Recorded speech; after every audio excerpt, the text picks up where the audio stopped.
Welcome back to the program. We are joined today by Professor Jeffrey Sachs. So thank you so much for taking the time. Oh, always great to be with you, Glenn. Thank you.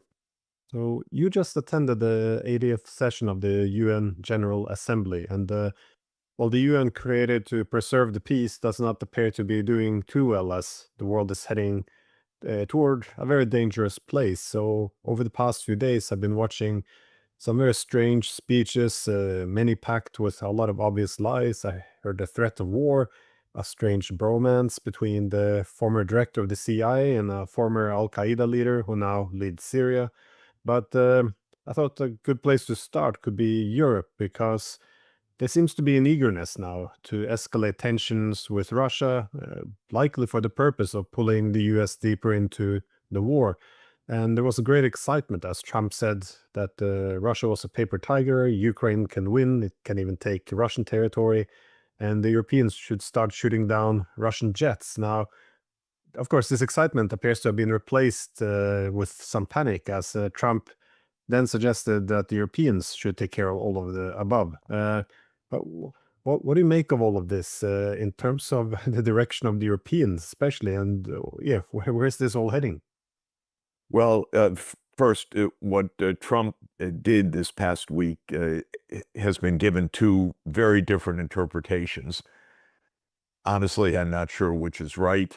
Either of them shows a failure of leadership and an irresponsibility. One interpretation is that Trump expressed a new view that, yes, as he's been advised by General Kellogg and other hardliners in the United States and by Zelensky and others, that Ukraine can win, that Russia is being defeated, that the Russian economy is in crisis. These are the things that he said. Normally, when a leader says something so straightforwardly, that's the first interpretation that comes to mind, is that that's a view that he's expressing. The other approach to this, which is the one you also alluded to, is that it's the opposite.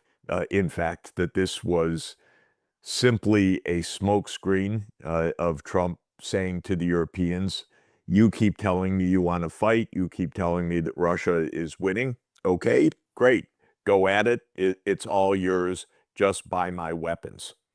So these are two different interpretations.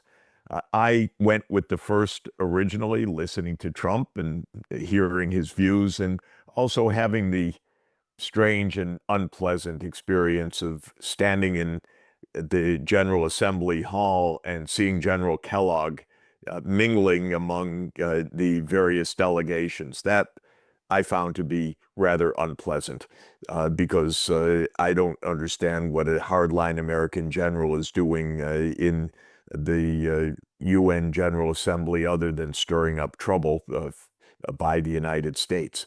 But the second interpretation was the one actually given by many of the European leaders, or at least the media that purport to represent their views. That what Trump really said was, if you want to fight, go ahead. It's all yours.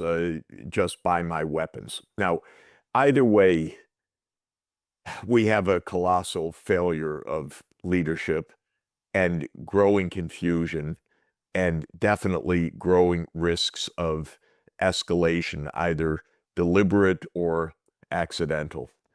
What Trump has never done from the beginning of this term is to explain anything to the American people or to the world about the U.S. position vis-a-vis this war in straightforward terms.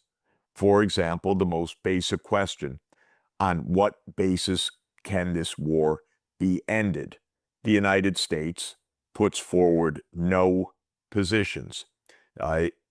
The European leaders put forward no positions other than saying Ukraine will determine that, which is an extraordinary idea, essentially saying we will do anything Ukraine says, whether it's in our interest or not, whether it makes sense or not.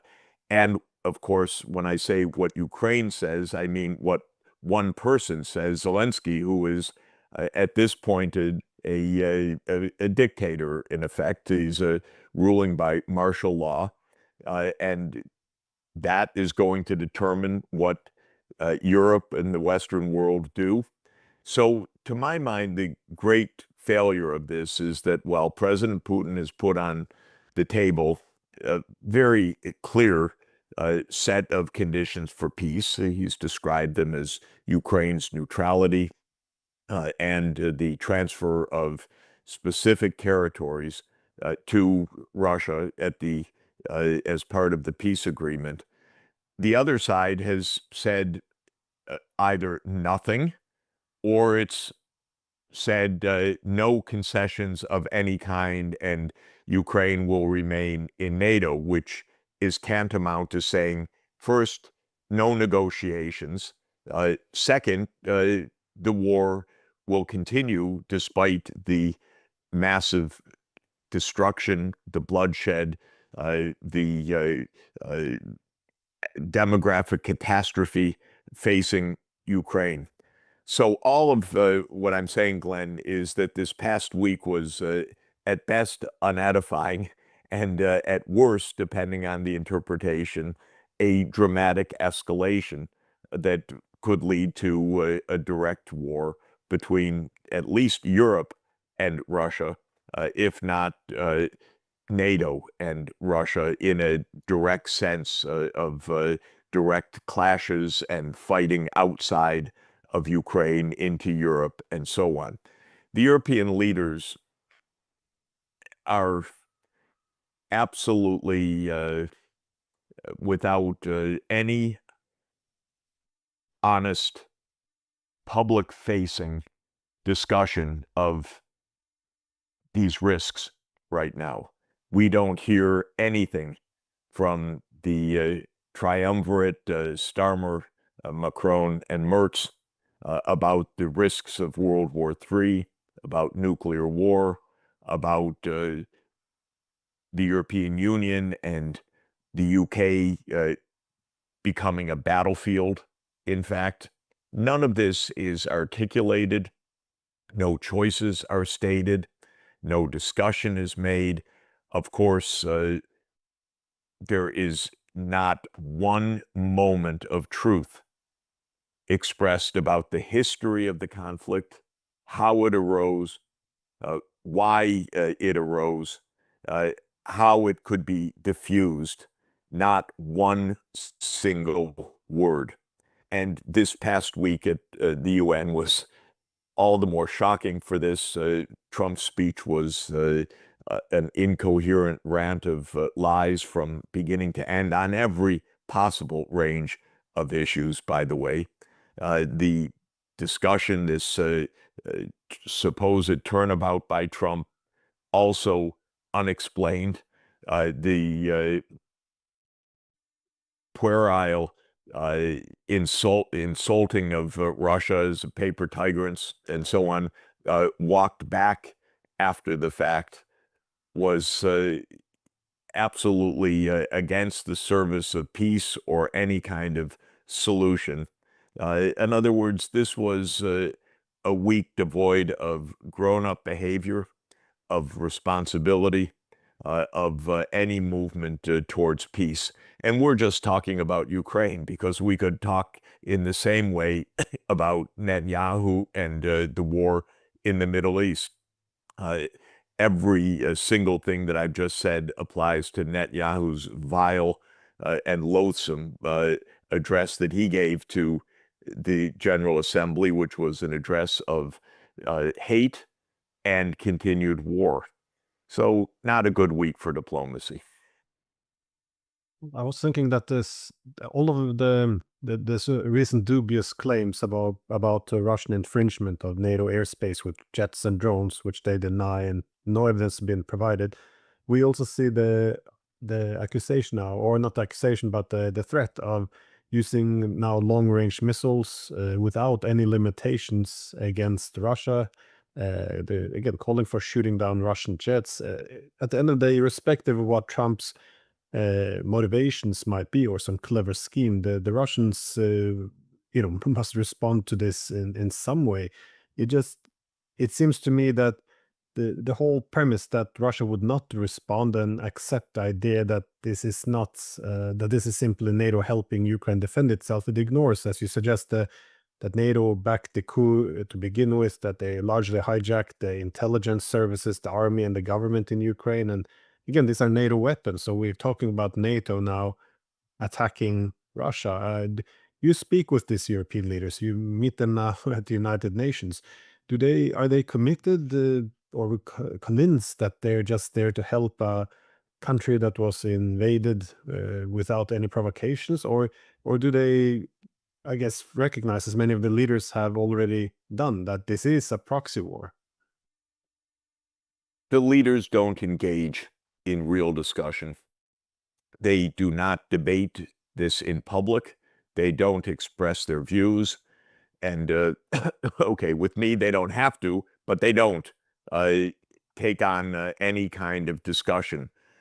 One just walked away when I started to make these points. We had an exchange of pleasantries. I expressed the worry about the direction, and I was told that I was barking up the wrong tree. This is not the way that one should behave to keep this world safe. I think what's most worrying for me is the ever-present fear that I have that some accident is going to quickly spiral out of control. What we have are two sides that are, well, especially, I would say, the Western side, yelling hatred towards Russia, an absolutely astounding, vulgar, crass Russophobia. And I call it that because it's not an attempt at an analytical explanation of what's happening. It's completely dishonest from a historical point of view. It glosses over every single fact that led us to this war, but it's hate speech non-stop. And Trump participated in that. And it is with all the claims of these provocations and all the rest, and the open discussion this week about shooting down Russian planes, the kind of blind rage that can lead to an event, that leads to another event, that leads to another event, with these this hatred and this vituperation already stoked. And then because these leaders are able to command missile systems, they don't need to ask their publics for approval, of which the publics absolutely do not approve of what is happening right now. A devastating war could soon befall us. And if this seems just, kind of being afraid of the rhetoric and so forth, how many wars start with an incident, with an insult, with an accidental or false flag event that triggers a spiral rapidly of escalation? A large number. World War I, the war that destroyed every hope for peace for the next century in its way, started, of course, with an assassination by some young kids of the Archduke of the Habsburg Empire. But one can name countless such cases. And this is what we are walking along in this abyss. We're right at the edge of terrible accidents happening without diplomacy, without honesty, without reflection, without maturity, without consistency, without guardrails. And we continue to come closer and closer to the edge. I think that the greatest threat at the moment is the assumption or delusion of escalation control, that we can continue to escalate rhetoric, actions, but still be able to bring it down when we want to. I think this miscalculation is just a disaster waiting to happen. And we see now that the Russian Oreshnik missiles are heading to Belarus because, again, they see this as a real threat. But I did want to shift a bit towards the Middle East, because you had the opportunity there at the UN to speak with the Iranian president. How are they assessing the information, whole the situation? Because it does seem, at least from my viewpoint, that we might be heading towards yet another war with Iran, but this time it will probably play out very differently and take on a whole new level of violence. I'm I'm hoping I'm just a very pessimistic human being, but what were your impressions from this meeting with Iran's president? Well, I met this year in a group again with President Pezeshkian, as I had last year, and on both occasions, the president spoke eloquently for peace. And he spoke as a medical doctor, as a surgeon, as a healer, and as someone who was looking for diplomacy and for peace.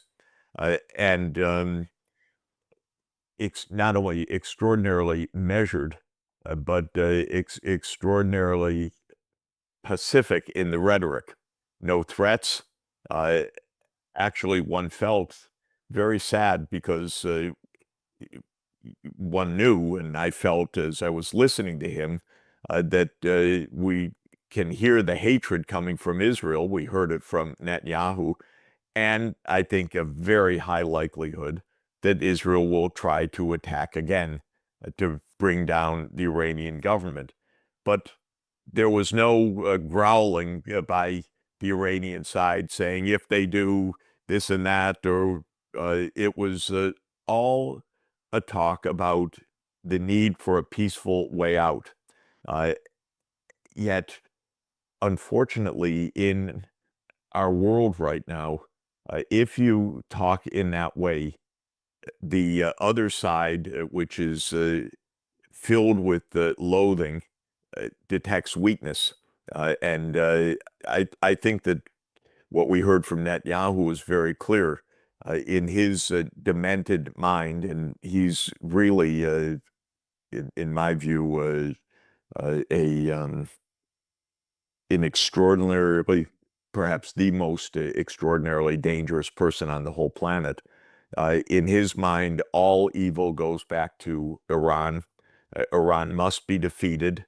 He said this absolutely clearly. He talked about the new day that's going to come in Iran. It all seemed to me to be a prelude to another war and another attack, I should say, because in one way or another, the war has gone on endlessly. And Netanyahu was delighted to recount all of the assassinations that Israel has carried out, all of the decapitation of the Iranian government and others, all of the murders of negotiators with Israel, because Netanyahu's style is if the other side is negotiating, you kill the negotiator because you're trying to kill the negotiations themselves, because you're trying to conquer. You're not trying to solve a problem or find a peaceful agreement. You're trying to conquer. And that's basically what Netanyahu said, and what Pezeshkian said was the opposite of that. This is one of the tragedies that we've seen in this world actually for decades,